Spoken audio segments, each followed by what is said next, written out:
gotkushTV. After a stellar 2019, your #1 black conscious media platform is getting ready to go into overdrive for 2020.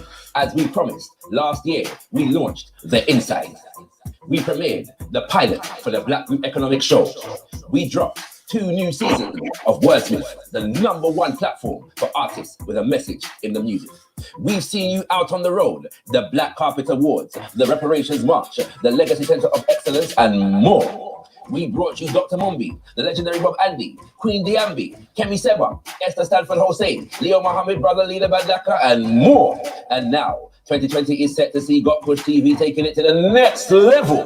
First up, look out for the official launch of the gotkushTV website, your official portal for all things GKTV, including new shows, news, views, and reviews, soon to be serving you with advertising opportunities and the launch of the GKTV African market. gotkushtv.com will also be a global hub for all things black, conscious, and empowering from all over the black world. Black achievers, black excellence, education, health, positive black imagery, entrepreneurs, black brands, and charity work. All this and more can be found here at gotkushtv.com. Then there's the new shows. Decipher, the dynamic discussion and debate show. Health is Wealth, practical tips for living in wellness. Kush Communiversity, home of Black Warrior Scholarship. And UK Fire Entertainment, bringing you a slew of music videos for your listening and viewing pleasure. Look out for more of The Insight, Wordsmith, and the full 3rd season of the Black Group Economic Show, all coming your way soon. As always, the GKTV film team is available for hire to cover your events and all filming needs. Visit us at gotkushtv.com for hire inquiries and more information. Stand by all black businesses through our website, social media, and show content. We have monumental advertising, sponsorship, and network opportunities catering especially for you. gotkushTV is about to take off. To join us for the ride, there's 4 things you can do. 1, subscribe to our channel. Hit that bell to make sure you don't miss a release. Join us on all social media and hit up gotkushtv.com to subscribe to our mailing list for exclusive opportunities in the near future. 2, like. Let us know you're feeling our content by hitting that ever so important button of approval. 3, comment. We want to hear your feedback on everything we're putting out, so make sure your presence is felt in the comment section. 4, share. Spread the word by hitting that share button and exposing your circle to the magnificence that is gotkushTV. We look forward to building with you throughout 2020 and servicing you with high quality black media production. gotkushTV. Beyond discussion, beyond debate, we put the power in black media. There's an asset class that I want to talk to you.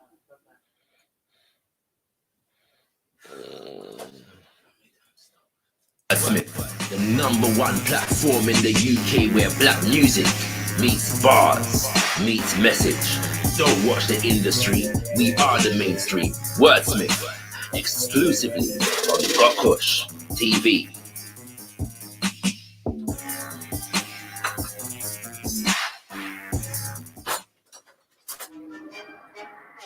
Floor V.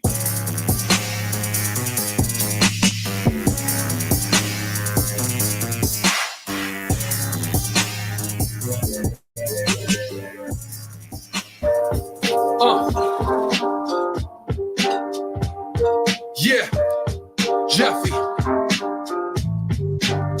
Alright, I'm a pan-African rapper disseminating knowledge. There's some drug trafficking trappers that's limiting the promise of the youths. Irresponsible, that's the truth. Negligent, a form of emotional abuse. CDs, mumble rappers are self-destructive. Never learn, promote black on black violence. Eddie Hearn, jail bars, proud of your drug conviction, boasting that you're moving white like an albino eviction. I'm from the era where they beat up punks and make you run like your belly up the peanut punch. I mean, we're going to have to stop that right there. We're going to have to stop that right there, kings and queens. If you want to hear more of that, you are going to have to check out the latest edition of Wordsmith.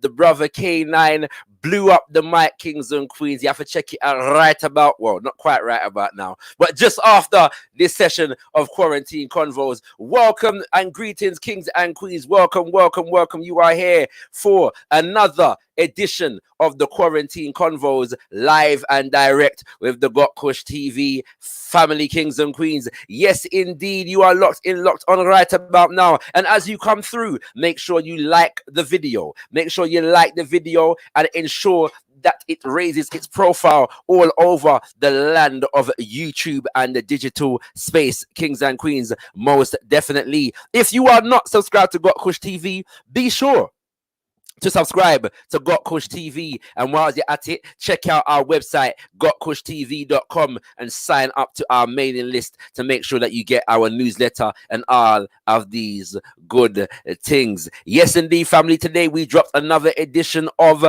Wordsmith featuring K9, and this coming Saturday we will be doing a first, kings and queens. We'll be doing a first and dropping the first ever Wordsmith Lockdown Live, where we're going to be inviting you, all the singers, all the MCs, all the rappers, all the poets, all the spoken word artists, the DJs and the singjays to come and drop your bars live via the gotkushTV Instagram, kings and queens. Yes, indeed, you don't want to miss that. So check it out on gotkushtv.com right about now for all information, or check out gotkushTV on any of your social media, in particular at gotkushTV on Instagram, kings and queens.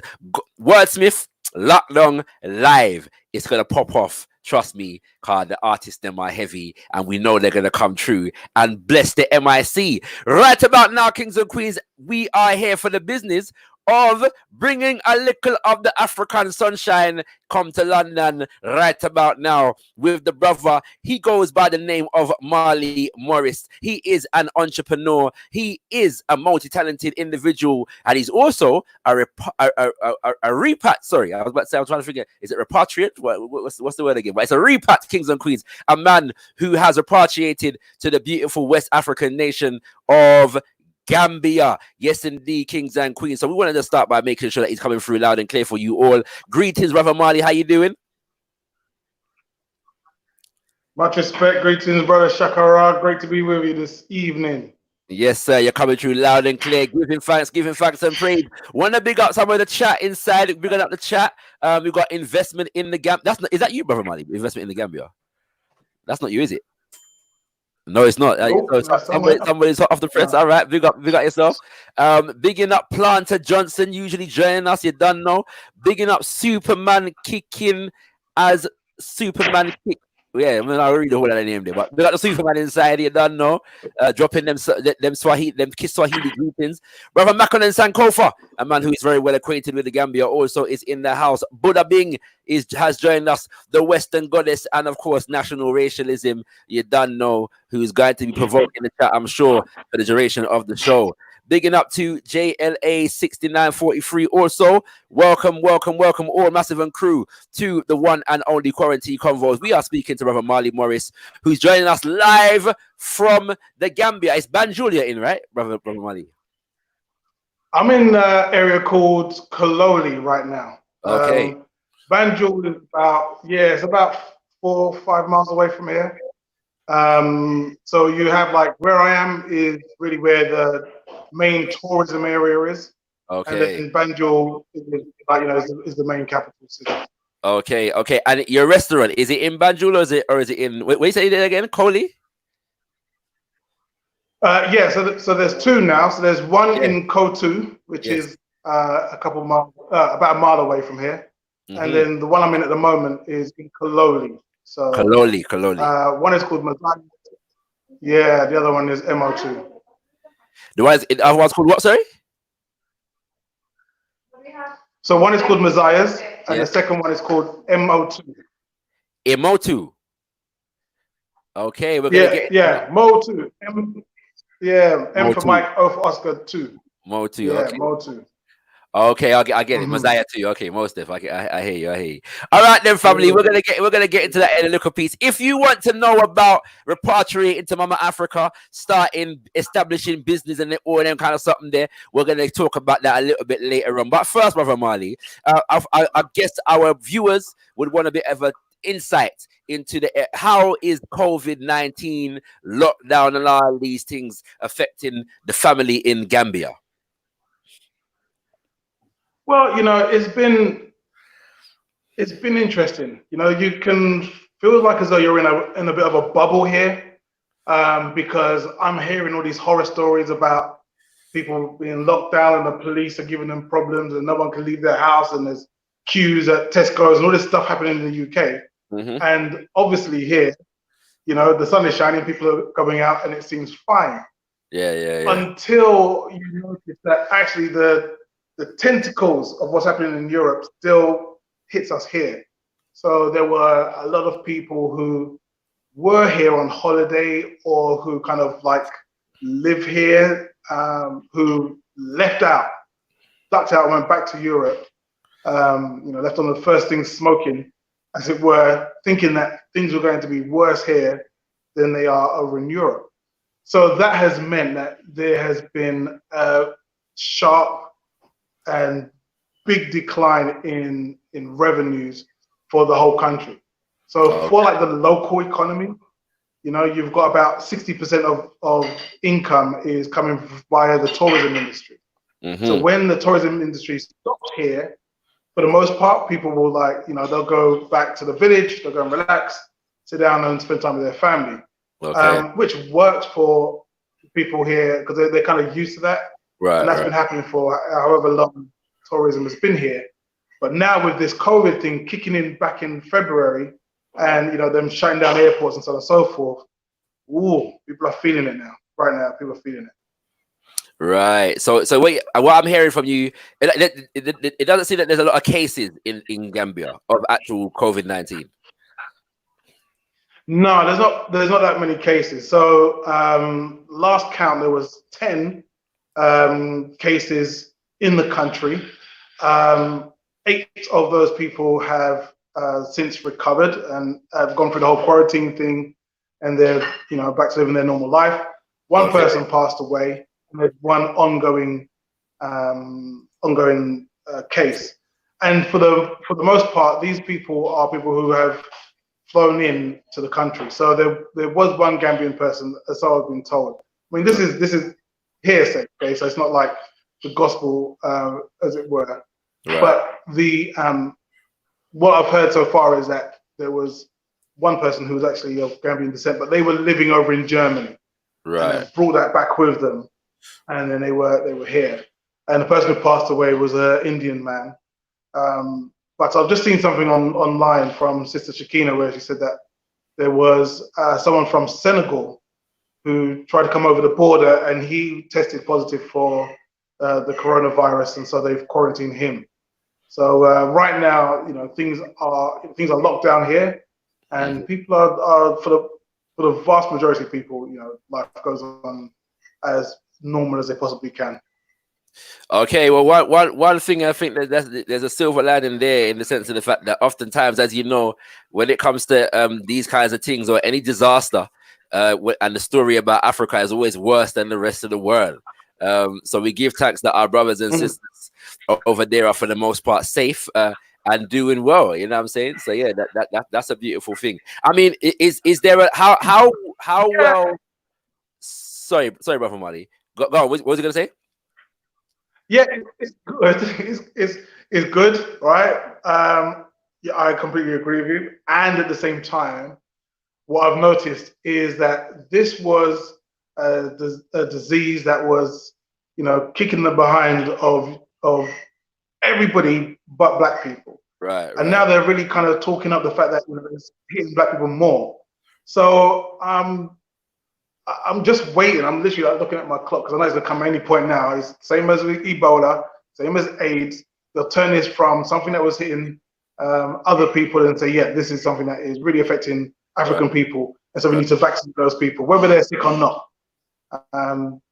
Because, what I have noticed here with the locals is that there's a lot of fear and there is concern that,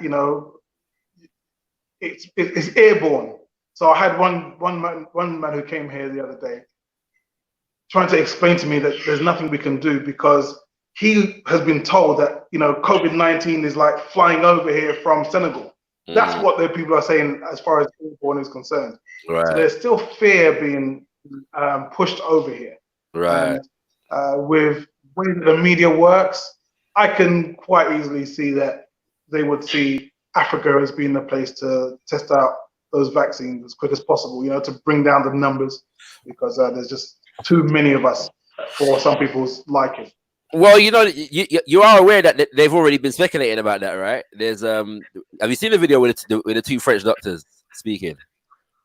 Seen it, and you know, as appalled as I wasn't surprised. And you know, the people who are really pushing this idea of vaccination, everyone from Bill Gates to Al Gore and so on and so forth, they've been talking about depopulation for a long time.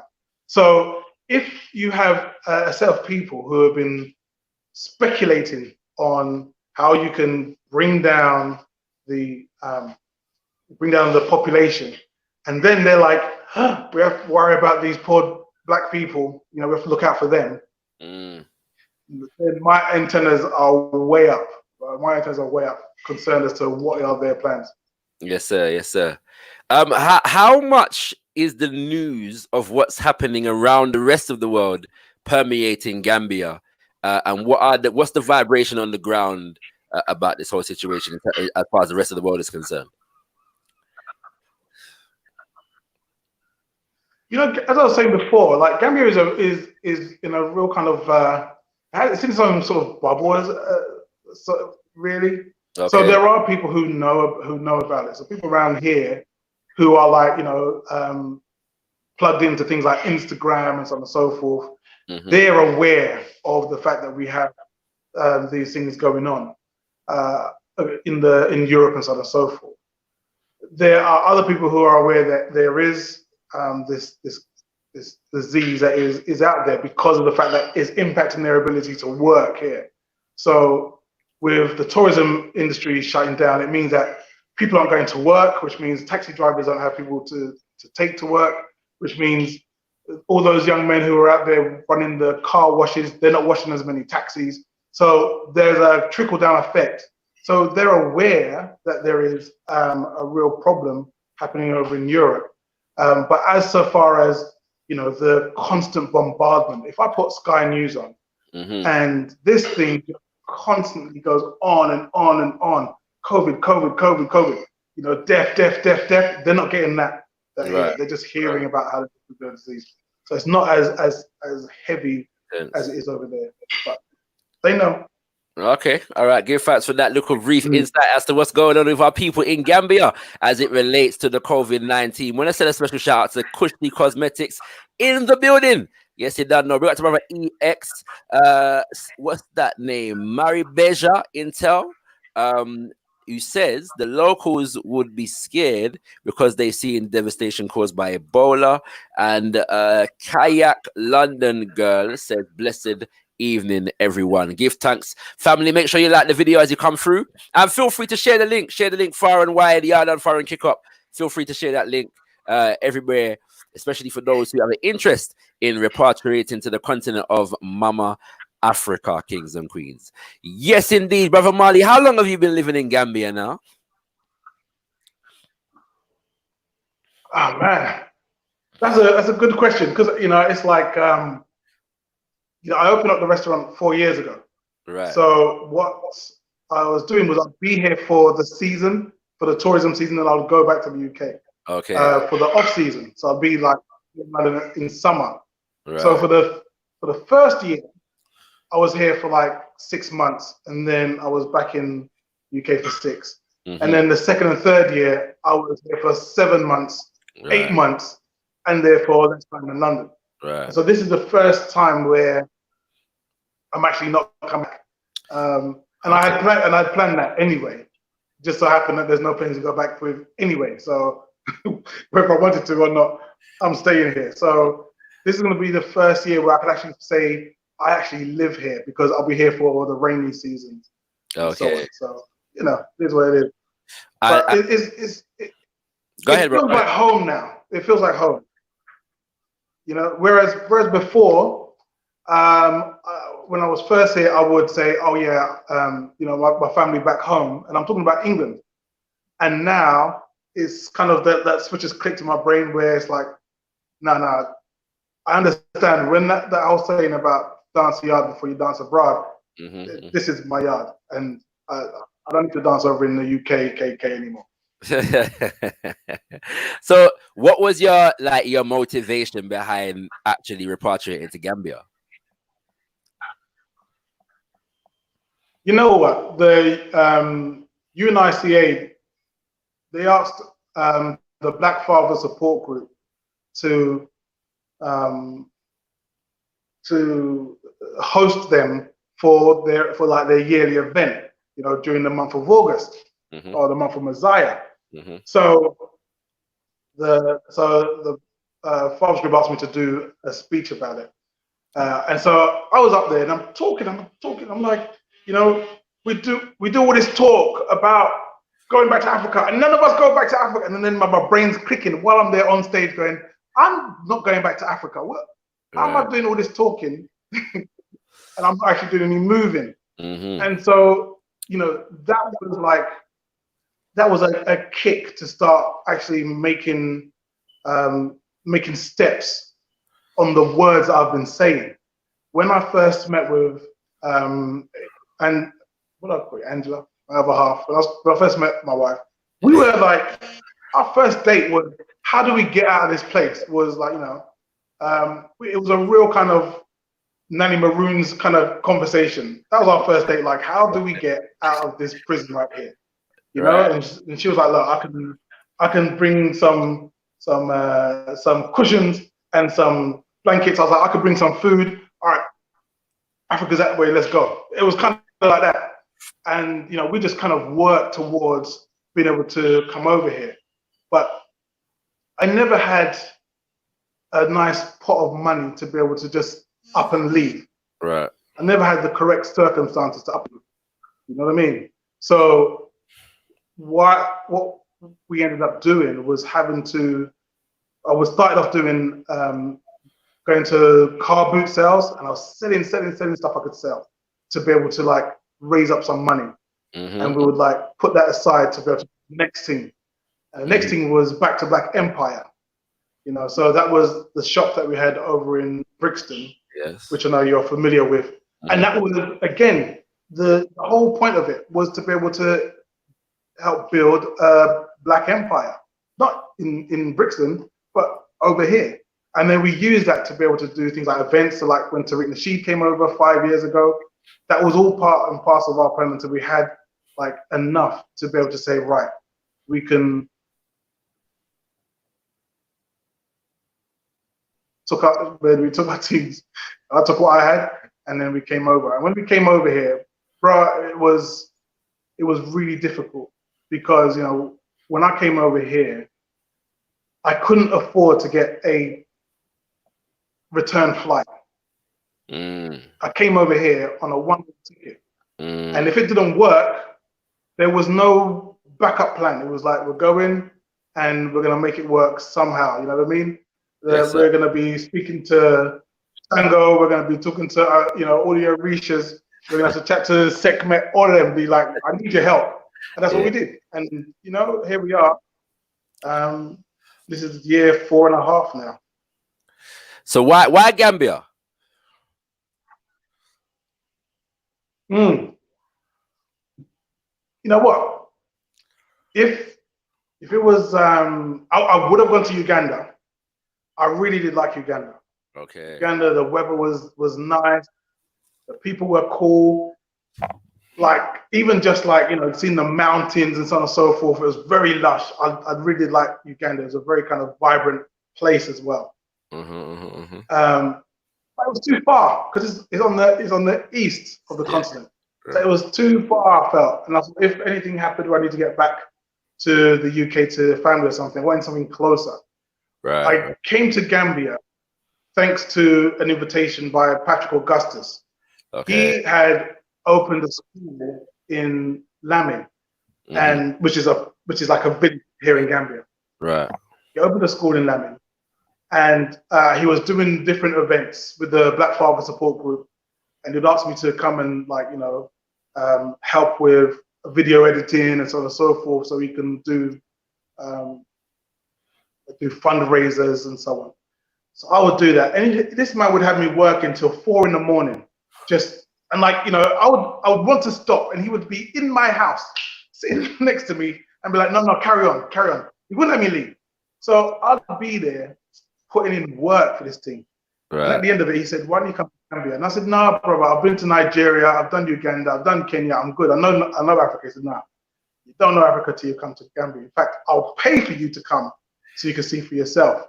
Okay. That's my way of saying thank you for doing work. So I was like, what, a trip to Africa? Yeah, I'm down, let's go. I was here, and I must have been here like 3 days, and I was like, yeah, this is the one, this is the place. Okay. So, yeah, man. It's good. All right, family. You know, Spirit Tech. Yeah, I hear that. Big up to Michelle Francis in the chat. Greetings. Big up Super White, an investment in Ghana. Yes, sir. Yes. Oh, don't worry, Super White. The people are right there and more will come true. You know what I'm saying? Everything bliss. You know what I mean?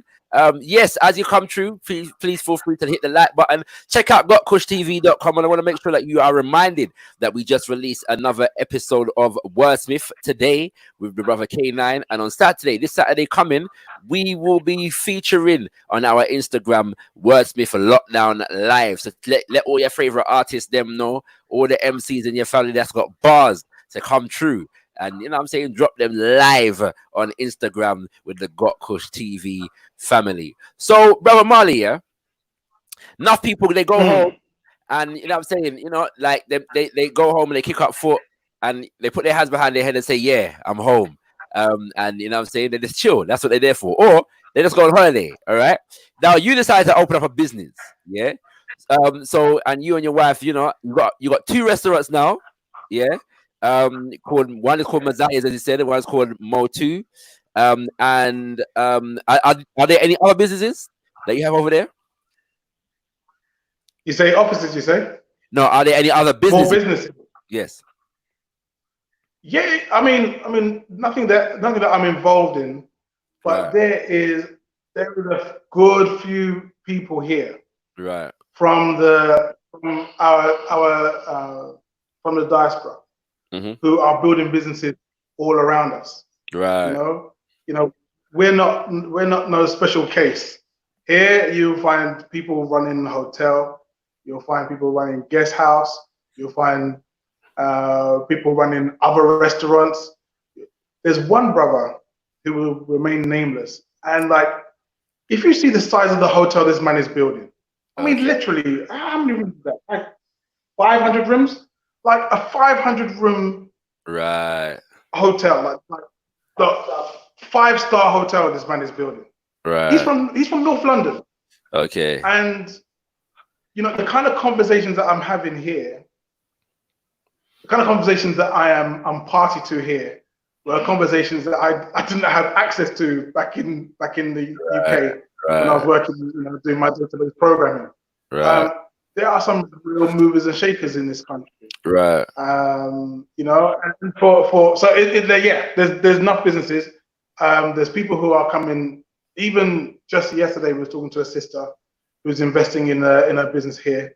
Another one, she called up because she's looking to buy a house here, and I've introduced her to Sister Shakina because, you know, the kind of work she does around legal and housing. There's another sister who's setting up a weddings business here. There's so much possibility in this country. So it's amazing. So in that respect now, I mean, when you first got over there, why did you choose a restaurant? Like, why was that the business that you went into? Did you have previous experience in that, or did that just come about as a consequence of circumstance?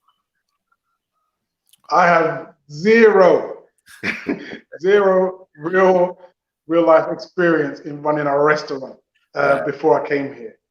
No, I had helped with like catering, little events and so on and so forth. But not having a whole restaurant, or being a waiter or maitre d' or nothing like that. Right.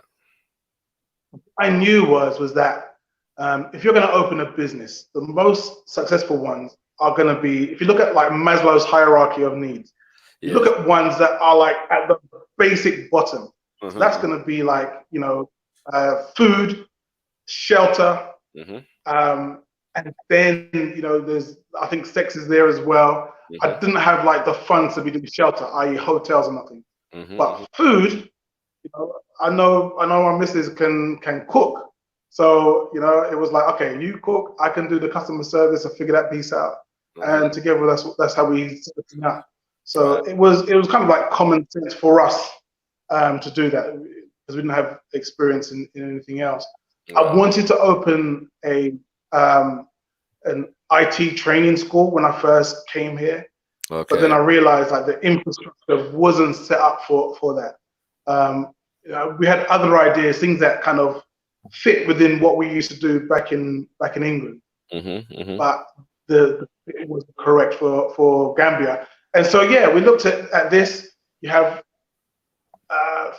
250,000 people come in every winter for holidays for 7 days, 14 days, 21.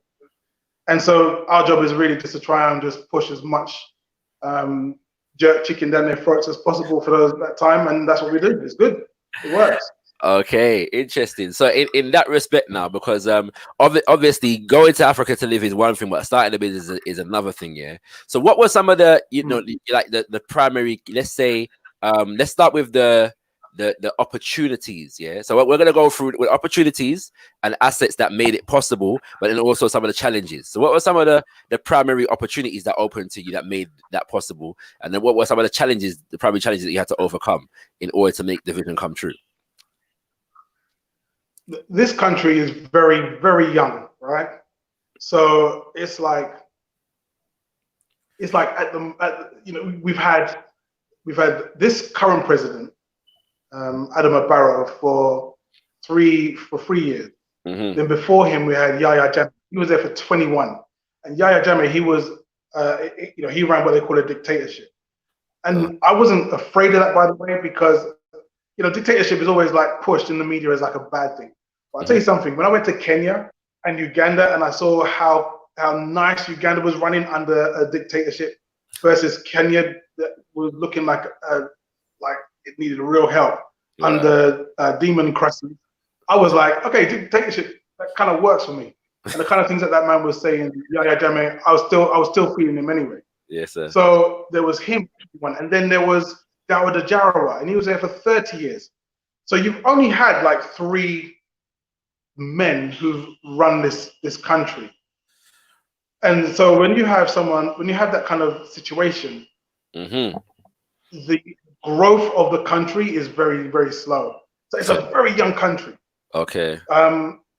If, for example, let me give you an example, and I'll answer your question. Sorry about my long-winded answer. Let's say, for example, you wanted to put up a billboard in London, right? That's going to set you back a good 10K for like a couple days, right? Yeah. Whereas here, you can buy your own billboard and then you rent the space at the side of the road to put your own. So I have 2 billboards up here in the Gambia to advertise the restaurants, right? And that wasn't no big money. But what that showed me was they need advertising businesses. So if you're into like marketing, if you're into print and design, they need you here, because you see the billboards are here. They've got nothing on like what you see in the billboards in the UK, for example. Right. If you have like any kind of skills in the building trade, they need you here. There's one man here. He's from Iran, and he does air conditioning and refrigeration. He is literally the only one that the hotels and the restaurants call to come and take care of their refrigeration. So, for example, here I have 2 freezers and 3 fridges. Now, the other restaurant, I have 7 fridges and 3 freezers, and 2 ACs. And so he has to run all of those. Mm-hmm. But imagine that times all the restaurants and hotels in this place. He's always busy because of the fact that he has an education level that is higher than the majority of people here. Right. And that kind of thing you find throughout. So, So like, you know, an electrician who has some set of skills, you know, that has been set up in the UK, who's got some sort of qualification in, you know, has been a sparky, will kill it over here. Same as if you're a plumber. And I don't mean you come here and do the work. You come here and you train people to be able to do the work. So now you're not doing one job at a time. You're now doing 5. You know what I mean? And this allows you to be able to quickly be able to start increasing your income potential. Landscape gardening, definitely needed. You know, mechanical and, you know, mechanics, to people who can fix cars, especially any car that is like younger than 15 years. You know, when the car started doing like the electrical, you know, more electronic cars and so forth. Those people are needed here, and people will spend good money. I was watching this poor man bring his new Mercedes ML and watch people, like, you know, trying to fix it with a hammer and chisel. It's not good. So you know, there's many possibilities here. People in the care industry, if you're like able to people who are, you know, getting up in age, there are a lot of people who are here from Europe, from, you know, Amsterdam, Finland, Sweden, from the UK, from Germany, who are like too old to be looking after themselves, and they need people who can look after them. But you know, if you have a thing where you can say, yes, I've been trained in care in the UK, then, you know, again, you've got like an ongoing long-term income available to you. So there's a whole lot of, I know there's lots more that I don't even know about. These are the ones that I've spotted, but there's lots more that I don't even know. So. Okay. So those are the opportunities. What about the challenges? I think the challenges are local, so they're not systematic. So, you know, for example, in the UK, if you're starting up a business, it's like, for the most part, you're going to have to come in and get a bank loan, because you're going to need so much money to be able to set up your business. And then you look at trying to rent a shop front, for example, and you find that the rent for that shop front is insane. And then you find out that doesn't include your business rates, because there's another insane amount. And then you have to pay for wages, and so forth. And so there's all these kinds of things. You know, you're looking at needing close to, you know, I don't know, $250,000 to be able to like get set up in somewhere half decent. So that's a massive block for most people setting up a business. Whereas here, it's not like that. Here, you can set up a business. You can tell the government, or like, you know, the Gambia Tourism Forum, Gambia Tourism Board, for example, what your intentions are, and they will help you to be able to open up a business. If you said, I want to open up a beachfront restaurant, right? I'm pointing this way because the beach is there. So let's say I want to open up a beachfront restaurant, and I want to have a pontoon that goes out into the sea, so that people can like sit on the pontoon and have their meal while fish is swimming underneath them. You won't be charged, so you won't have to pay for that land that your restaurant will sit on. It will be leased to you at a very reasonable rate, direct from the government, and then, you know, they'll just expect you to pay your taxes, and that way you're ensuring that there is an increase in revenue and growth in the country. So there's very little in the way of it systematically as far as blockages or anything like that. But where I find the challenges is local. Locally, for the most part, the education of our brothers and sisters here are way lower than what we would expect someone who is of working age to be at. So to give you an example, there was a young lady who was working for me, and what we would do is that you'd write down somebody's order, you put your name, and you put the time that you made the order. That way I can check and make sure that food is coming out at the right time and the food is coming out in the right order. And anything up until like 1/2 past the hour, she was fine. But anything after that, I couldn't understand the times. And I was like, what are you doing? Right. What is 94? That's not a time. And it turned out she couldn't tell the time on an analog clock. Okay. So it was like things that I didn't even think about. There'd be people who come here for work, and you know, you'd have to do like a reading and writing test with them to see whether they can actually read your menu and can write out an order. So that has been a big challenge. Another big challenge has been that, you know, we don't have here the luxury of you know, your electricity and water just being constant. You know, in London, if there's a blackout, it would hit the news. You know, at least local news, it would hit that. Yeah. But here, I've had about 4 power cuts this morning in my house. You know, so it's kind of like these are the things that become a problem. So you could be running help trying to get stuff out, and you know, all of a sudden the lights will cut out. Customers are looking around at each other because they can't see their food anymore, and you're running out to set the generator and get it going. So yeah, there's these things that come up. They're local problems. Okay.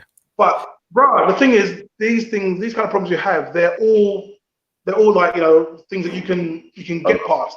Right. They're not things that are going to stop you, that will stop your business. You can actually make your business. Right. If you understand like what is a good size generator for what I need to do, and you ship that backside with you, you're good. You can make things. Brother Marley, your answer to my question kind of brings up another point, which is like when we got okay. So I in a previous edition of the Insight, I explored this issue of returning home. Okay. And in relation to the year of return, and I quoted from an article by Sister Afua Hirsch that was saying that basically there's access to capital on the part of repats, gives us a leg up over our brothers and sisters who are born and raised in the land, if that makes sense. Oftentimes, which creates a level of inequality and that kind of thing. So my question then is, to what extent, because you mentioned that there's a number of people from the UK that are moving to Gambia now, to what extent are we living and among and with our people, or are we just an enclave of repats with businesses that don't really interact with our brothers and sisters who are born and raised in the land? Is that the case, or is it, you know what I'm saying? Which one is it? Yeah, good question. Because I noticed this, you know, like how in the States it's very segregated. Yes. So you'd have like a black area here, then have a white area over here, so on and so forth. Yes. But here that doesn't happen. Right. So if for example, you know, you're a young Gambian man and you're doing well and you're doing well, you just like build up your big yard in your same area. So you can have someone who's poor next to you. Right. Living in a same, right. Okay. Where I live, you know, it's literally next door to it's just local. It's just local people. I walk out, there's some monkeys across the road from me. There's a young man who has a little shack shop across, you know, just there from me where I can. Greetings, bro. Oh, Chale, we seem to be having some static on Brother Marley's line. Don't worry, I'm sure he'll be back, brothers and sisters.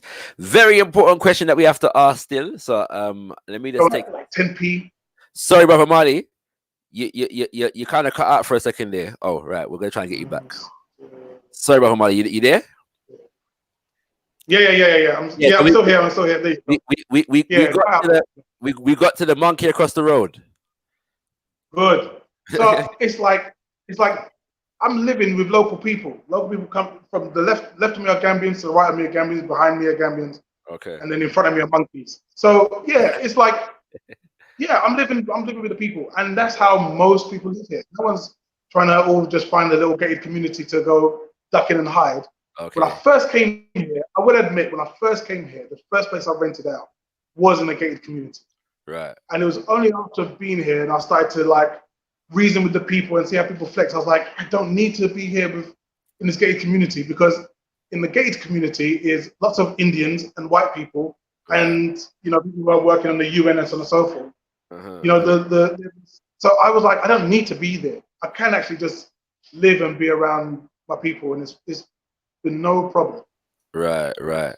And so I'm assuming then that for most of us who are over there and in business, that our employment base is local people. 100%. Right, right, right.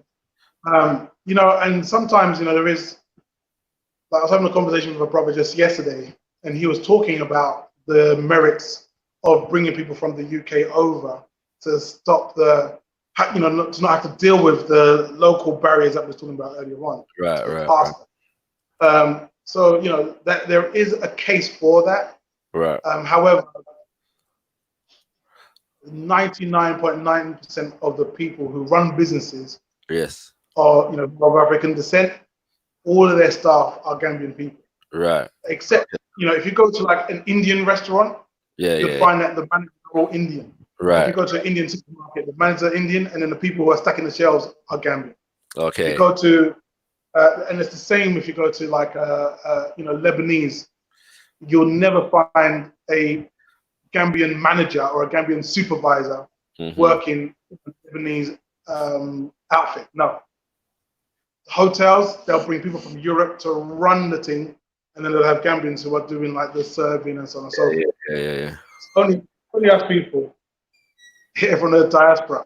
But like, of course you can be a chef and be Gambian. Of course you're talking about, you could do that. Of course you could be a manager and be Gambian. So it's like, I have a member of staff here, when he started, in comparison to where he is now, his salary has doubled twice since he's been here, because of the fact that he was willing to, like, you know, learn the steps and do what needs to be done. And in the short time that he's here now, you know, he's boarding in his area because of the fact that he is able to provide for his family and not just, you know, get by like most people. He's able to provide for his extended family. And that is really what we want to do, you know, spread that money out. Yes, sir. Thank you for that, bro. I think it's very important. I know that people have these fears that we're going to go over there with our English pounds and kind of just lord it over the rest of our brothers and sisters who may not have that kind of access to that kind of that resource right there. You know what I'm saying? So it's a good question to ask, and you've given a good answer. So I appreciate that. You know what I'm saying? It's important. It's important. And you know, Shakara, I mean, I see things here that need to be done. So, you know, like, it's like things that we take for granted in the UK. Let's say, for example, taking out the bin, right? So let's say having the bin men coming around and taking out the bin. You know that every Tuesday you put your bin out at night time, because on the Wednesday he's coming around, for example. Yes. And here everything is very ad hoc and local. So, you know, I would call the donkey man. They call him the donkey man. The donkey man will come when you call him, and he'll take out your rubbish and take it off to the dump.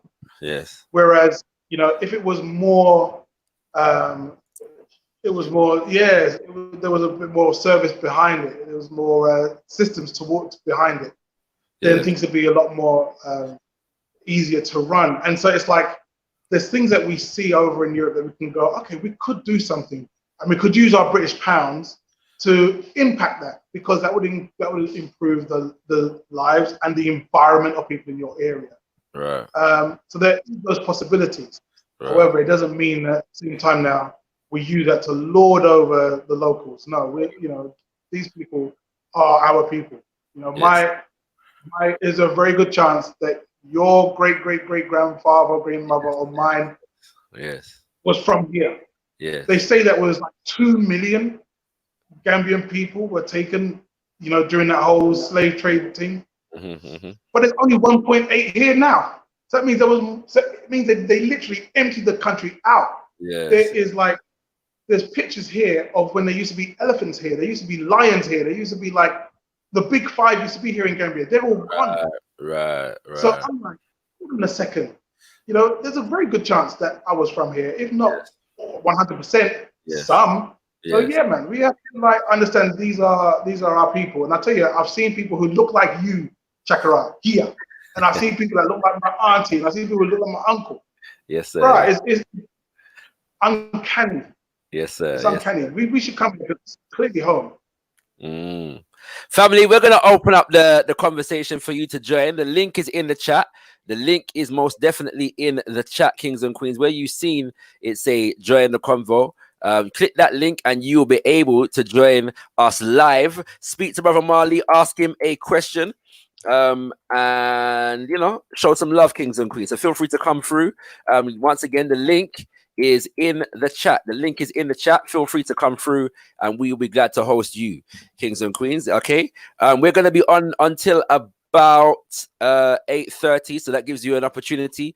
Don't wait until the last minute. Come through nice and early, you know what I'm saying? If you got a question, feel free. Brother Marley does conversations and presentations and talks on repatriating to Africa and setting up businesses. So feel free to use this opportunity to come through and ask your questions, get some expertise, some knowledge, some information. And Brother Marley, if the Queen wants to join us, you know, tell us to feel free, yeah. We don't segregate the woman energy on gotkushTV. You know, she's not obligated, but she can if she wants to. You know what I'm saying? She can if she wants to. You know. She might do. She might pop in. When she ready. Right. Let me just read a couple of these comments because I've been neglecting to read these comments. So let me read them now. It says, Bode Sharp says easier to build in Gambia than the UK. Yes, so that Bode is agreeing there. I think I can go further up. Right. Yes. Maribeja, I believe it is, says, where does your guest and his expat mate source their supplies for their business? Outside Africa from non-Africans? I think there's a bit of an assumption in that question. But where the question is really, where you getting the produce, Rahman Mali? Our fish comes from a local fisherman called Omar. Gambian, goes out fishing, brings the fish here 6 o'clock in the evening, and then we sell that thing by like 7:30. We're selling it, so it's local. Same with the goat. We have Uncle Goat Man, we call him, Gambian. He does that. He does our oxtail. He does our beef. All the vegetables and fruit and veg. Fruit and veg. That's local as well. Comes from a young lady called Jennifer. And her sisters, you know, we have farms here, so all of that is local. The eggs are local.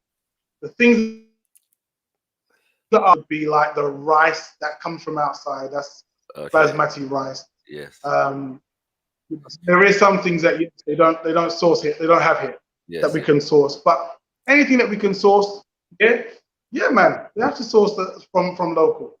Okay. Give thanks for that. And I suppose that rice situation is a reflection of a bigger problem in relation to Africa in general. You know what I'm saying? So we put that in its context because, you know, I mean, I don't know if did you ever see this documentary that Basil Davidson did some years ago about the rice industry in Ghana?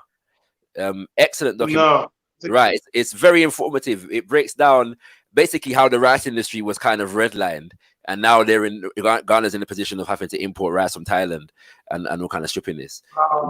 So yeah, So I'm just mentioning that to say that rice situation is a part of a bigger issue in the region and across the African continent, really. So you know, hopefully we take more steps to alleviate that.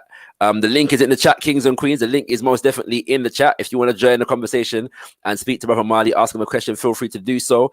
Maribeja also says, do they live in a Black British colony or community? I kind of already answered that, so we can yeah.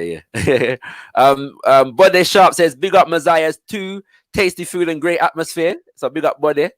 Obviously feasting on the yeah, man. I need to come at this. He's a very good example, actually. In answer to your previous question, a question you asked previously, Bode is a very good example. Okay. Because this brother came here, he came here, and I know he was like looking at business opportunities around advertising. Mm-hmm. But now this young man has been able to start, you know, helping people with marketing strategies and other things for small business owners around the country. So. And he's only been here like a month, but he's already starting to impact people who are in levels of government and people who are in levels of big business. Right. Because of the fact of the fact that he's got skills that he's learned from working in different countries. I know he spends a lot of time in the Far East, spends a lot of time over in the Middle East and in the UK, and he's able to bring those skills here. So he's only been here a short time, and he's already making waves. So it's like whatever your skill is, for the most part, I can't think of a skill that isn't needed here. Right. For the most part, if you're willing to put in the hustle, if you've got the hustle and you got that willingness, you're needed here. It could work. Point taken. Maribeja, you've got a lot of interesting comments. A lot of Maribeja's comments relate to the last couple of questions that I've asked you, Brother Marley. But I'm going to invite you on, as well as Brother Bode, because I'd love to ask you a couple of questions myself, Brother Bode. So if you are willing and available and have a significant enough internet connection, feel free to hit the link and come through, because I'd love to ask you a question or two about your work in the Gambia. Shout out to Asfar Trudy. Give thanks for joining us, Sister Queen. It's a pleasure to have you in the house. And yeah, most of these questions, the oppression is not based on hard work and effort. It's based on being brainwashed, trauma and ignorance. I love more information on what you're saying there, my sister or brother. Right, because yeah, you got a lot of interesting statements to make. There's a song called Perambulator by the great fella Nicola Paquiti, and he speaks I don't know where I am. What Imagine he don't know where he is. Okay, but happy to answer questions. All right, okay. Yeah, that's cool. Yeah, feel free to come through, bro. Right, so yeah, fella Nicola Paquiti has a song called Perambulator, and he talks about the Nigerian government at the time. I think this is the 1980s when he wrote the song, coming over to Britain to learn dustbin carrying, whilst other nations come over here to learn atomic energy. So yeah, when you mentioned that just brought that to mind. Super Black says, how do you manage during the low season? Okay, so like good question. So for the most part, during the low season, off season, you lose about 70% of tourists, and tourists are like our main bread and butter, right? So during the off season, prices go down, and you do deals, and you like have that for local people, for the people who live here, and it is also a good time for us to use that opportunity to be like giving the place a new lick of paint, or making improvements to the building, changing up the kitchen and making that more efficient. So you use that time, that off time, to make sure you come back stronger and better for the next season. All right, give thanks for the answer. Yeah, kings and queens, I'm saying the know-how is here. There are a number of people that are doing more and more talks and presentations and setting up institutions that will help you to travel around Africa or move.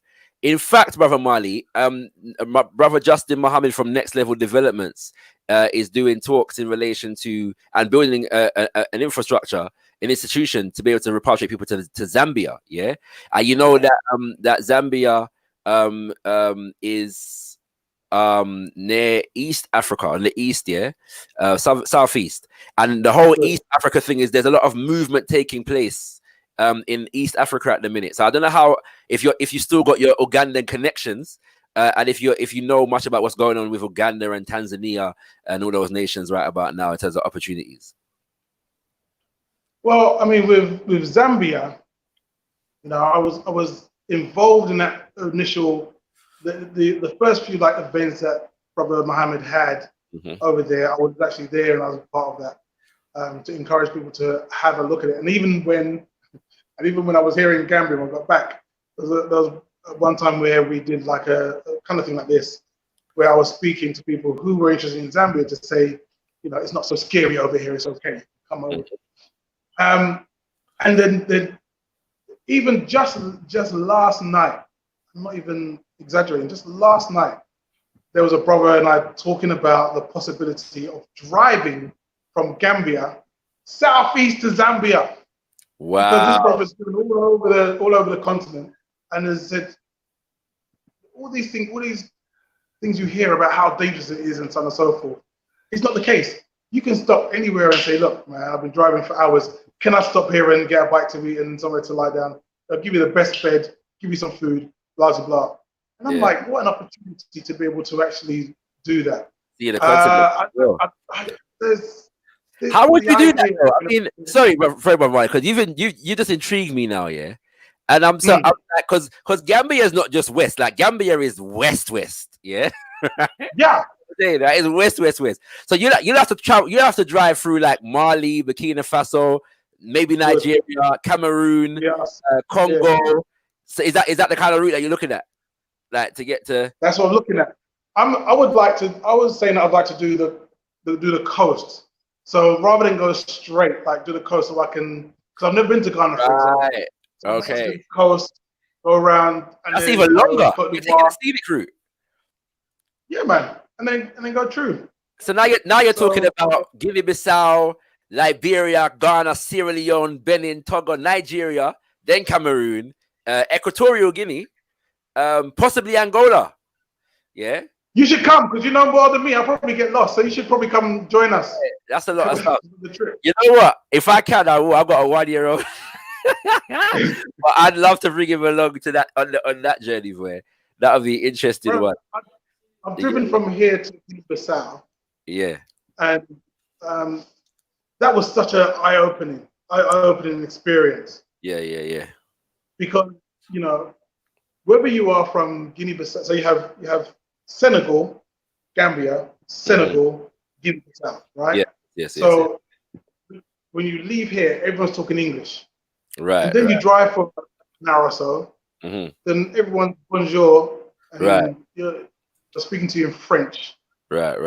And you go a little bit further on, and then I will come and start speaking to you in Portuguese. Right. And it's crazy that these countries where originally it was all one country, it was all one empire. Yeah. Now they don't even talk to each other. They have nothing to do with each other. Because of the fact that they've been colonized and separated. And it's a real shame. What is fascinating, though, as a visitor, is seeing the differences that the interactions, those impacts that has happened during the colonization period. You have sisters in one place, not even sisters, like you have buildings in one place which are like have a very Spanish kind of or Portuguese kind of feel to it. Then the other place, you're drinking, fine wines that taste as good as what you'd get in France. So it's kind of like you have these different things that you learn. Okay. Got kush. Cut out a bit there, Marley. Your screen is frozen. So I'll wait for you to come back in before we continue. Bigging up to Super Black, who says, be careful. China is taking over the Zambia. Okay. And also says, we need to be careful of how we do business. Should we not concentrate on working with Africans rather than Chinese, Indians, and Lebanese? Yes, and I think that Brother Marley has kind of dropped that, and suggested that and demonstrated that he's doing that. So we give thanks for those examples, as well as the fact that not only him, but apparently most of the brothers and sisters who have repatriated there from the UK or America have been interacting with and building with our brothers and sisters on the ground in Gambia. So we do give thanks. Big up to Brother Marley, Brother Makonnen, who says he is going to Zambia. Yes, indeed, it's on the list as well. Brother Makonnen Sankofa.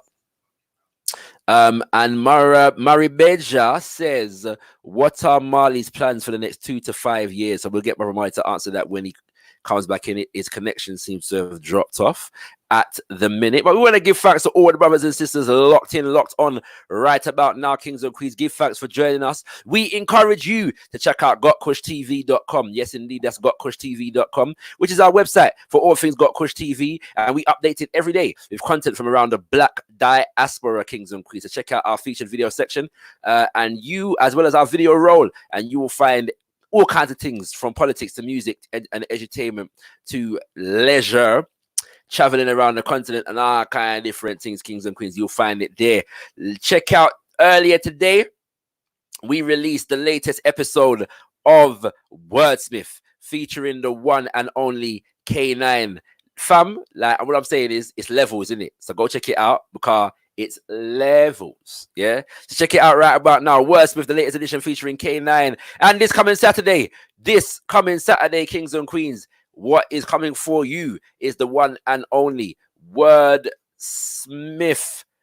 Lockdown Live. Yes, indeed, kings and queens. We are inviting the artists them live to come and drop their bars for you, live and direct on Instagram, kings and queens. Live and direct on Instagram. So make sure you come out for that.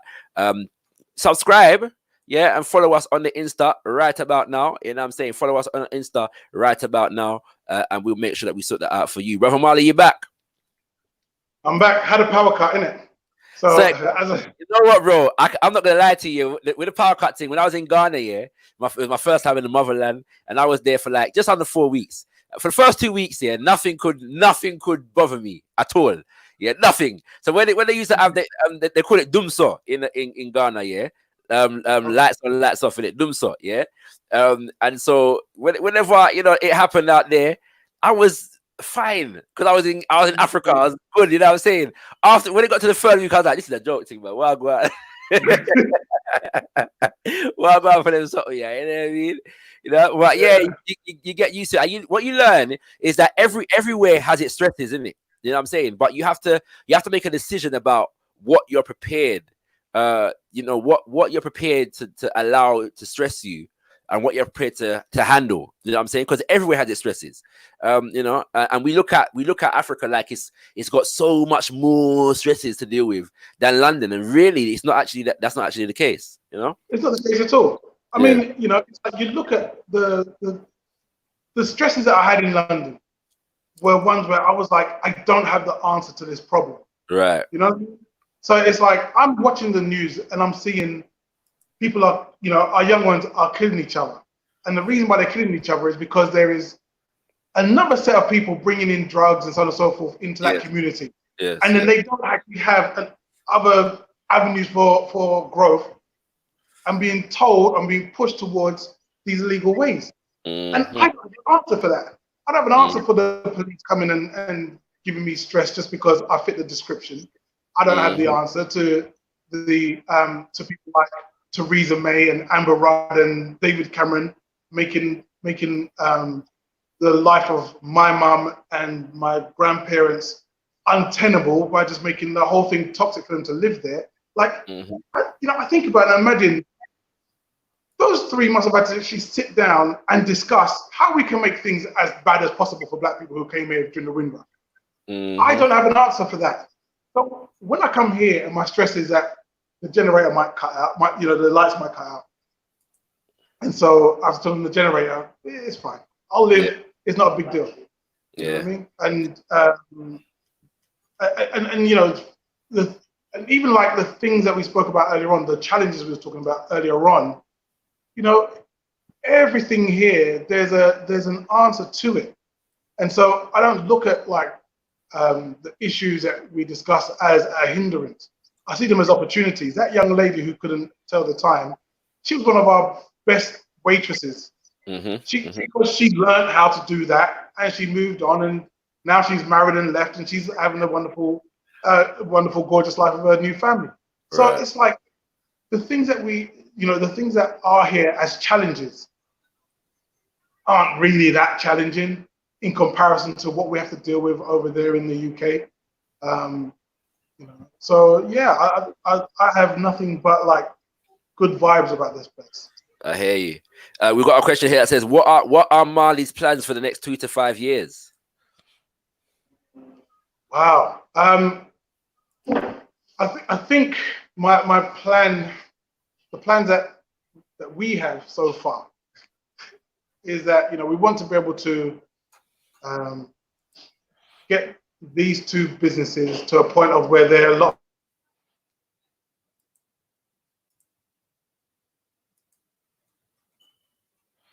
Brother Marley. Okay, kings and queens. Oh, sorry, you froze again there, brother Marley. Come on, you there? Yeah, we're We here. back? We're here. Yeah, we're back. Yeah, we're back. Yeah. So we got these two businesses. We want to get these two Yeah. businesses.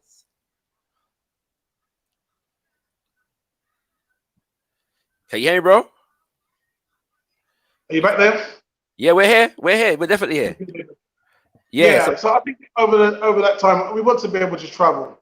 For the next 2 to 5 years, I want to be able to stabilize the businesses and then use that as my opportunity to be able to travel, meet other people, and invite others to be able to come over to Africa. Whether it's I'm not married to Gambia, so I would like to go and check out Rwanda, for example. Right. I'd like to go and I want to spend some time in Zambia. I want to see Zimbabwe. These countries that I've heard about through Sister Shanice or through Brother Justin. These places I've heard about. I want to go and check them out and have a look for myself. So that's what I want to do. Right. How about so the languages over there, is Pular, that's the main language, and Wolof, right? Those are two other main languages. Correct. Yeah, Wolof seems like the most spoken. Mandinka, Fuller, Jola. So there's like those are the other big ones. But the official language of this country is English. Yeah, I know. Yeah. Are you actively learning any of the languages, or is it just the English thing that is sufficing at the minute? I try to use it and I butcher it up. I butcher the language up, and so I do try. And my staff, they're always like, okay, learn this word. Right. Yes, small things, but it's like stuff that I need in relation to the business. Right. How much is that? That's too much. Bring your price down. Those are things I have to barter in Wolof. That I'll have to learn to do. How to count, that I need to learn to do. Okay. But then to have like a full-on conversation, I'm not there yet. Not there yet. So, yeah. Well, I found, bro, that like brothers and sisters on the continent are very, very happy to teach you. You know what I'm saying? Like that's just been my experience, isn't it? You know what I mean? The only issue is here that if the person is Jola, they want to teach you Jola. Then another person wants to teach you Wolof. That's a problem because, I'm 46 years old. I can't be learning 5 languages. Thank you, as they say in Mandinka. Yeah, most def. Well, bro, I mean, like, there's a lot there because I feel like when it comes to Africa, people are starting to see it as a place of opportunity, and we just got to do things correctly, right. And make sure that we do them in ways that help to develop our people collectively, rather than just go there with this ultra capitalist mindset. And I just give facts for the example that you're setting. You know what I'm saying, in terms of bringing that example and teaching people how to do it, because it's very, very necessary. You know what I'm saying, in this time, especially coming from a Pan-African perspective, whereby man's grown and raised in the thing. More examples are coming around at the moment now, whereby people can actually look and see that brothers and sisters are moving and doing stuff. And to be real, I've known of it for a long time, but in this social media generation, the profile of it is raising more and more people are starting to do it. So we give thanks. And with that, we have this very interesting question from Lola Bell Jones, who says, how do you find the locals' attitude towards whites? Also, I have been told a lot of locals are lazy. Last question, what is the average wage locals make? Okay, so sorry, can you put that question back up again so I can reference it. Don't worry. Okay, so oh Lord. Okay, I'll be honest. All right, I'll be honest. Not for the most part. You and I and people who are in the UK, we've spent enough time with the devil to recognize him, no matter what face he puts on. You know what I mean? He's like, I smell devil, right? you know. Whereas here, they don't know it as much because of the fact that most of the white people who come here. Oh, now, by the way, let me just as a caveat, I am not saying that all white people are devils. So please don't start trying to that's not what I'm saying. Okay, I, just so people don't yes, bro. telling me what I said. Mm-hmm. You and I will be able to see dangers, and we recognize that you will see that people will come here with an agenda. So I saw one man, seen many of them, but one example I'll give you was this one man who came here. He must have been mid-50s, right? He had a bag of sweets with him and about 4 or 5 young ones around him. And my question was, what are you doing with all these young children around you? Now, if that was in the UK, we would recognize the devilish behavior. But here it's not necessarily recognized. Right. You know what I mean? So I find that is a real kind of like concern where, you know, we don't recognize the danger here until it's too late for many people. I wouldn't say that that you know, locals are lazy as a whole. I do think that there's a difference in how we do things in the UK. In the UK, it's expected that you wake up while it's still dark, and then you come out your house, and then you go and work for someone until like 6 in the evening. Then you fight through traffic and so on and so forth to get home, you know, in time for it to be dark again. And then, you know, you flop in front of the TV and watch EastEnders because you're knackered. And to us, that's normal. But I'm here to tell you, that's not normal behavior. That's what we've been told is accepted and normal for people. But because you have to work like a slave in Europe, you assume that other people who are living a normal life, they're the lazy ones. But they're not. You're being overworked. You're being worked to the point where your heart blood pressure is up through the roof, where your hair is falling out, where you've got diabetes because the food that you're eating is bad. And then we think that's normal. But, you know, as the brother Bode was saying before, oppression is in the mind. So when people are living like a life where it's like, yeah, we work for a few hours or whatever, or, you know, during the off season, we don't need to work and so on and so forth. We mistake that lifestyle as lazy, but it's not. Me, I wake up, I'll have a cup of tea, I might put on the news, we'll go and, like, you know, order food and so on and so forth. It's different, but it's not lazy. And for the last question, the average wage. For the average wage now, I would say is around about £40, £40 to £50 per month. So, like, if you're like, for example, you know, you're a police cadet coming in, you know, in the police service, you might be paid, you know, a little bit less.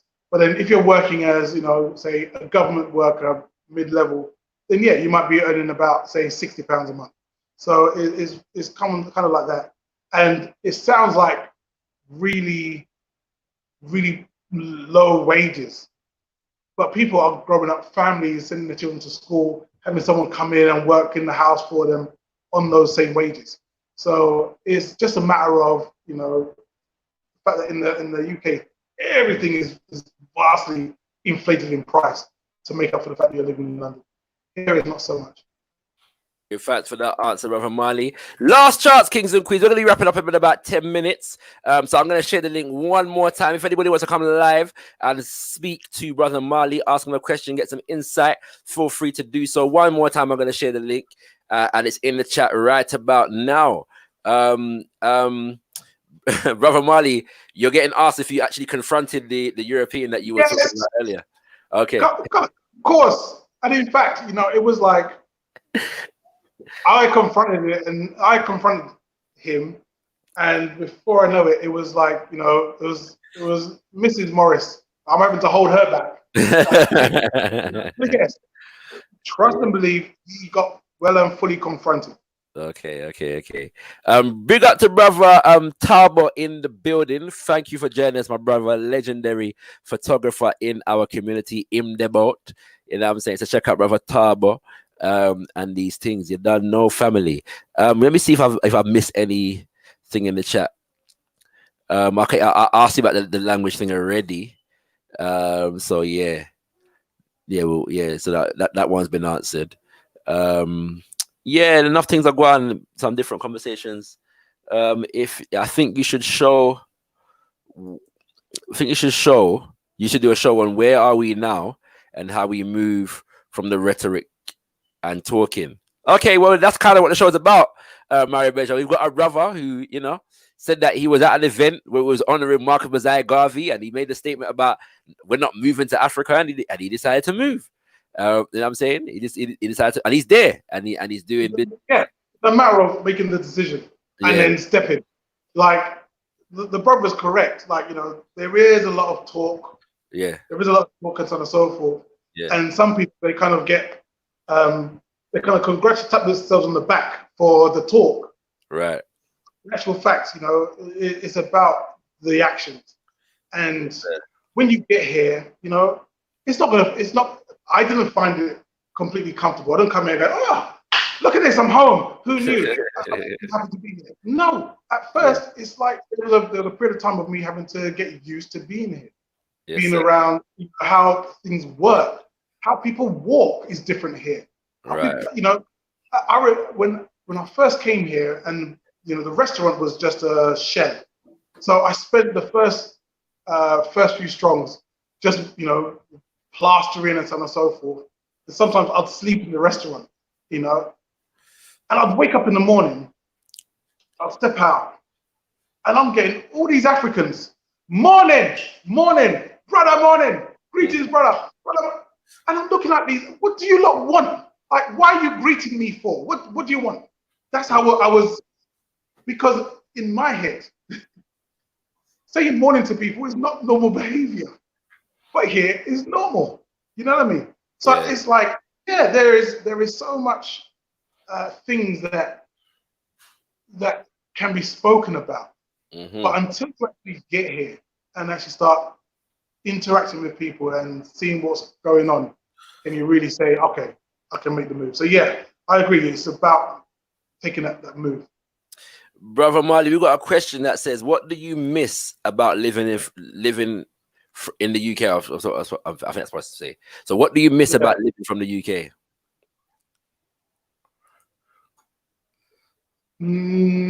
Nothing. I miss my family. Right. But as far as outside of that, I can't think of anything that I miss. So here I can still watch the football. Mary Beja says baked beans. I had baked beans today. Did you know? Right, let me tell you something about baked beans. Yeah. Baked beans on toast is a West African dish. Wow. You can't get beans in England. Where do them English people get beans from? From here. I hear you.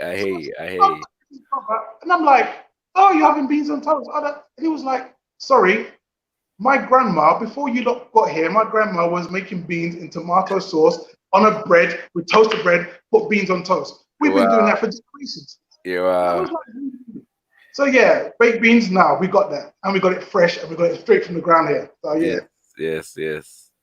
Big thing. So even the baked beans. We got Leah Salmon in the building. Yes, rise up, Sister Leah. You don't know. By the way, Kings and Queens, our last quarantine convos prior to this one on Tuesday was with Sister Leah Salmon, and trust me, like the conversation was levels. Yeah. So right after this, after you check out K9's Wordsmith, check out our quarantine convos with Sister Leah Salmon. Trust me, you'll get a lot of information in terms of health, nutrition, and homeschooling in relation to this whole situation of quarantine and isolation during the COVID-19 period. Kings and Queens, it's mad. Trust me. Rise up, brother K9. He's been to Messiah's a few times. He even has like his own special dish that he likes to have ordered when he comes here. Everybody knows that, brother. He's like one of the Messiah family now. Is it levels? Yeah. So we say we released that one on the right day, yeah. Most definitely. So big up brother K9, you don't know. You know what I'm saying? And respect to the brother Kai. He's doing some serious things out here. And it's worse with his level. So check it out, Kings and Queens. Check it out. Inside the last 5 minutes, we're gonna wrap it up soon, family. So if you got a last question, feel free to drop it in the chat right about now. and we'll make sure we get it to you. But yeah, I'm encouraging ones and ones properly, like really do check out our quarantine convos with Sister Leah Salmon that took place just Tuesday gone. Sister Velma Williams is affirming what I'm saying that Sister Salmon was very informative and grounded. Yes, indeed, family. It was. It certainly was. It certainly was. It certainly was. Brother Marley, question, yeah. For people that are looking to repatriate, let's say they got Gambia on the mind and they're looking to repatriate, how long do you think they should take between making that decision and actually making the move? Yeah, like what would you advise the process to be like? How many times should they go back and forth and all that kind of stuff? Yeah, I would say, it depends on your circumstances financially. So the first thing I would say is that it's very important that we understand that we are in a system that, the oppression comes financially for the most part, right? So if you're in a financial system, you're going to have to be financially aware of that. Don't try and come here and just, just hope it's going to work out. Have a plan. So I would suggest come out to the country, check it out, see as to what opportunities, resonate with you, figure that out, and then you can buy what you need to buy and have that shipped over. So it doesn't have to be grand and massive. Like you could say, let me go and buy 2 jet skis and I'll sit outside that hotel and I'll be able to rent the jet skis out at £20 an hour, for example. Right. That would be a very good, very easy, very cheap business to set up. You could say, let me get a power washer and I'll be able to power wash walls for people. It could be very simple as that. But start off something like that where you can see what would work for you. Have a look around at what housing would be comfortable for you. So let's say, for example, you wanted a 5-bedroom mansion with 6 bathrooms and and balconies going all around. You'd be paying around about £6,000 for the year for that. So it's very cheap as far as the British pound is concerned. So you can do that, or you can say, well, no, I don't have that. Let me go smaller. You can get something for a lot less. So there is you have possibilities, but I'd say first come out, check out the place, and then according to your circumstance, then you can make the step. I've seen one sister who came here from Birmingham. She was on, I think she was on some job seekers allowance team, and she said she had to go and do some sort of volunteering as part of that because she had been on it for so long. So she said, can I volunteer in Africa? They said, yeah, you can do that. So she was here living in one of the Gators communities, very nice, on the job seekers allowance money that she was getting from London. So it's whatever it is that you want to do, see how it works for you. There is no kind of perfect one size fits all. Some people, I remember Sister Shakina saying she took 30 years or something like that before she was ready to move out. Me, it took 3 months. So it was whatever works for you. Give thanks for that, Brother Marley. We're going to wrap up the conversation. And so, yeah, if you got any last words for our audience, feel free to drop them now.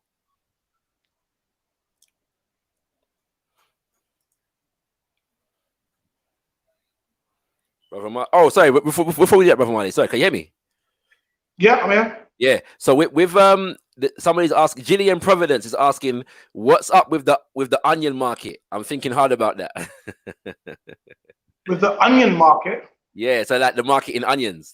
Apparently, I don't know if onions is a thing in Gambia, but they're asking. Super Black says, so Gillian Providence says, yeah, what's up with the onion market? I'm thinking hard about that. And then Super Black says, anything edible sells. Onions, tomatoes, particularly rice, also livestock, especially chicken. So yeah. The onions here, everyone is yamming on onions, right? Everybody is. Right. So it's a very big business here. Right. It's the sort of thing that if you was to get into it, if you was to get some, obviously they grow so quickly here. Yeah. So you can quite easily get into that and then be able to sell that on a local level. It would be easy, possible for you to be able to increase your business. Okay. I would definitely look at a cash crop, like onions, potatoes would be very, very good here. Right. That would definitely work. Everyone's eating all of that. You can't get thyme here. You can't get pimento here. Oh, wow. You can't get ackee here. So it's like, yeah, let's start with the onions, but there is so much stuff here that you could do. Livestock as well. The chicken that we get here is imported. So it's like there isn't the processes in place to be able to say, I want to buy a box of chicken breast or chicken leg unless it's imported. So yeah, livestock is a big deal here as well. Well, ackee comes from Ghana.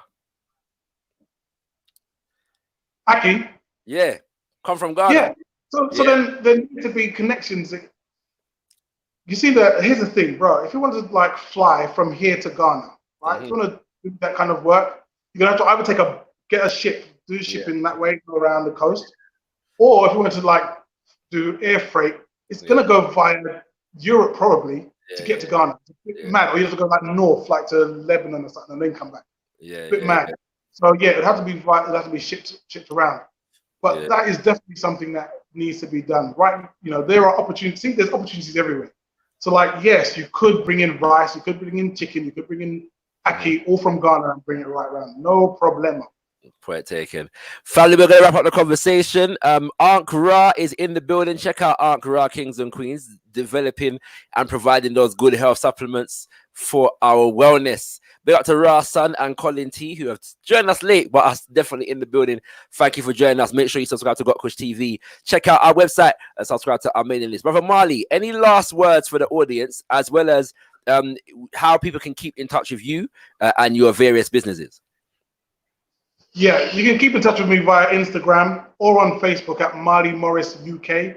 So Marley Morris UK, you'll find me on both Insta and on Facebook, and on YouTube as well. Marley Morris UK, you can find me there too. As far as us, any last message. You see the madness that is going on over there in Europe. You see the madness is going over there in the UK.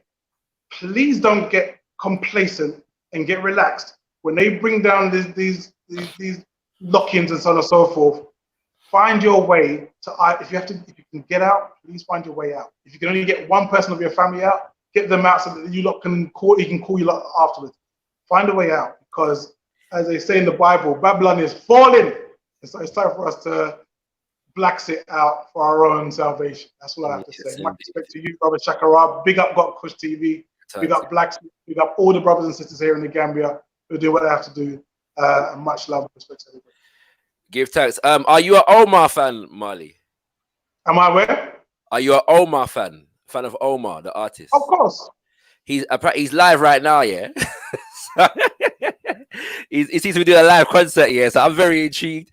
Plus, I hear that Tim Westwood is getting slated on Twitter right about now by substantial amounts of the black community. So I'm gonna go check out that right about now, Kings and Queens. But before we do that, we're gonna play some trailers. Brother Marley, thank you for joining us. It's been an excellent conversation. I'm sure brothers and sisters have got a lot from it, and no doubt we're gonna feature you on gotkushTV again. So stay tuned for that, Brother Marley. We're gonna call on you again. We got to MA Brown, locked on right about now. So yeah, Brother Marley, feel free to let yourself go while I just wrap up the show formally for the masses. But give thanks and love to Sister Nzinga. Angela and Zinga out there in the Gambia. And you will see me soon. All up in Matthias, eating your friend. Yeah, you know. For the drive. Most there. Peace out, brother, man. Peace out. Yes, indeed, Kings and Queens. That was Brother Marley over there in Gambia. The one and only Brother Marley. When you go to Gambia now, make sure you look for Messiah's Restaurant, Kings and Queens, Messiah's Restaurant. Yes, indeed. Most definitely, you must check it out, because there's the thing there when it comes to fresh food and all of these things, Kings and Queens. All right. So as we wrap up the show, let me just once again inform you about Wordsmith Lockdown Live and direct, Kings and Queens, taking place this coming Saturday from 7 p.m. over on our Instagram page. So make sure you subscribe or follow us on Instagram at gotkushTV to check out Wordsmith Lockdown Live this coming Saturday at 7 p.m. live on our Instagram. We dropped another episode of the Wordsmith, your #1 freestyle show for artists with a message in the music. today, actually, you know what I'm saying, earlier on today with the brother K9, who is well known in the Gambian community, kings and queens. So do check that out right about now. On Monday, we released another episode of The Insight. Kanye West is once again in the news, and we profiled the first ever insight that was ever written, and it's entitled Kanye West and the Contradiction of Black Excellence. Stay tuned for another episode of Voyage to Motherland, our show where brother Nat Nye and sister Stella B are traveling around the motherland. At the moment, we're talking about Ghana, we're talking about Nigeria, and we are talking about Sierra Leone, kings and queens, and we've documented their journey for you. And I'm releasing it live via this show, Voyage to Motherland. Check it out right about now, kings and queens. And if you want to get direct access to all of those shows on the YouTube right about now, check out the little playlist section, and all the playlists are there. So you can just go through and watch everything one time. Everything one time, kings and queens. Yes, indeed. This is gotkushTV, your number el numero uno, your number one conscious platform coming out of the UK. Once again, subscribe, like the video, and always remember, you ain't got nothing if you ain't got kush.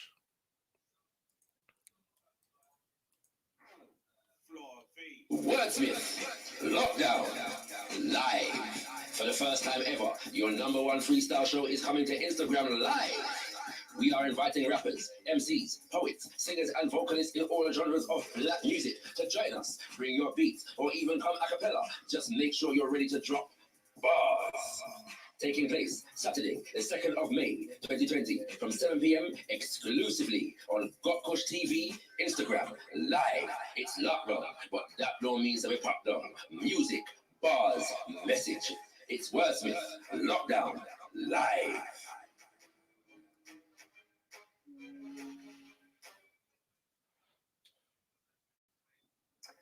Why do you get dressed? gotkushTV. After a stellar 2019, your number one black conscious media platform is getting ready to go into overdrive for 2020. As we promised, last year we launched The Insight. We premiered the pilot for the Black Economic Show. We dropped 2 new seasons of Wordsmith, the number one platform for artists with a message in the music. We've seen you out on the road, the Black Carpet Awards, the Reparations March, the Legacy Center of Excellence, and more. We brought you Dr. Mumbi, the legendary Bob Andy, Queen Diambi, Kemi Seba, Esther Stanford Hossein, Leo Mohammed, Brother Lila Badlaka, and more. And now, 2020 is set to see gotkushTV taking it to the next level. First up, look out for the official launch of the gotkushTV website, your official portal for all things GKTV, including new shows, news, views, and reviews, soon to be serving you with advertising opportunities and the launch of the GKTV African market. gotkushtv.com will also be a global hub for all things black, conscious, and empowering from all over the black world. Black achievements, black excellence, education, health, positive black imagery, entrepreneurs, black brands, and charity work. All this and more can be found here at gotkushtv.com. Then there's the new show, Decipher, a dynamic discussion and debate show. Health is wealth, practical tips for living in wellness. Kush Community, home of Black Warrior Scholarship. And UK Fire Entertainment, bringing you a slew of music videos for your listening and viewing pleasure. Look out for more of The Insight, Wordsmith, and the full 3rd season of the Black Economic Show, all coming your way soon. As always, the GKTV film team is available for hire to cover your events and all filming needs. Visit us at gotkushtv.com for hire inquiries and more information. Stand by all black businesses through our website, social media, and show content. We have monumental advertising, sponsorship, and network opportunities catering especially for you. gotkushTV is about to take off. To join us for the ride, there's 4 things you can do. 1, subscribe to our channel. Hit that bell to make sure you don't miss a release. Join us on all social media and hit up gotkushtv.com to subscribe to our mailing list for exclusive opportunities in the near future. 2, like. Let us know you're feeling our content by hitting that ever so important button of approval. 3, comment. We want to hear your feedback on everything we're putting out. So make sure your presence is felt in the comment section. 4, share. Spread the the word by hitting that share button and exposing your circle to the magnificence that is gotkushTV. We look forward to building with you throughout 2020 and servicing you with high quality black media production. gotkushTV.